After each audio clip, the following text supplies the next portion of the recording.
अस्सलाम वालेकुम व्यूवर्स, मैं मुस्तफ़ा अलवी एग्रीकल्चर फार्म लाहौर से जी। ये हमारे पास ब्लैक एस्ट्रलोप का चूज़ा अवेलेबल, जो कि आज ये 10 दिन का हो चुका है।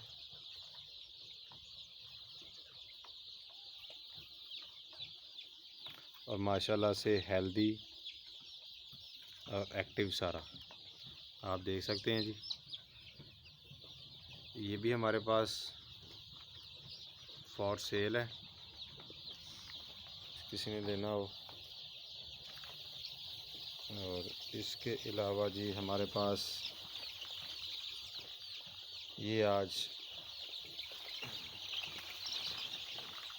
15 दिन का चूज़ा हो चुका है, ब्लैक एस्ट्रलोप और RIR।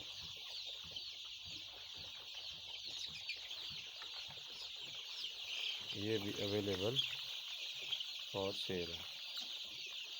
जिस किसी ने लेना हो वो अलवी एग्रीकल्चर फार्म लाहौर से रब्ता कर सकता है जी।